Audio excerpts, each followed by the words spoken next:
దేవుని నామానికి స్తోత్రం కలుగును గాక. మీకు ఈ విషయం తెలుసా? యేసుక్రీస్తు ప్రభు దేవుడని, యేసుక్రీస్తు ప్రభు రక్షకుడని, యేసుక్రీస్తు ప్రభు పాపను రక్షించడానికి వచ్చిన దేవుడు అని మీకు తెలుసా?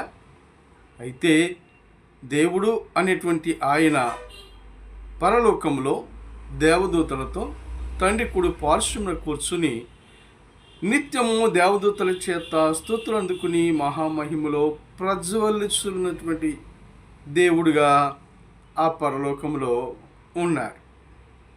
అయితే ఆయన స్థానము అదేనా? ఆయన అక్కడే ఉంటారా అనే సందేహము మనకి రావచ్చు. అయితే ఆయన సర్వసుఖాలు అనుభవిస్తూ మానవులు బాధపడుతుంటే చూస్తూ ఉండేవాడు కాదు. మానవులు వారు చేసిన పాపములను బట్టి పడే కష్టాలని చూస్తూ, ఆ పాపాల కోసం వచ్చే శిక్షను చూస్తూ ఆయన తండ్రి కుడి పార్శ్వమున ఉన్నటువంటి వాడే కాకుండా వారిని రక్షించటానికి ఈ లోకానికి వచ్చిన లోకరక్షకుడు. మరి ఆయన ఎక్కడుంటారు అని కదా మీ సందేహము. అయితే ఆయన అంటారు, యెషయా గ్రంథము 57వ అధ్యాయము 15వ వచనము చివరిలో ఒక మాట ఉంది.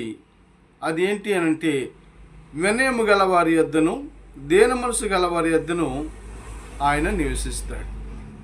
చూసారా ప్రియులారా? దేవుడు ఎక్కడో అందనంత దూరాన ఉండి మనం పిలిస్తే కూడా పలకనంత దూరాన్ని ఉంటాడని అనుకుంటున్నారా? కాదు.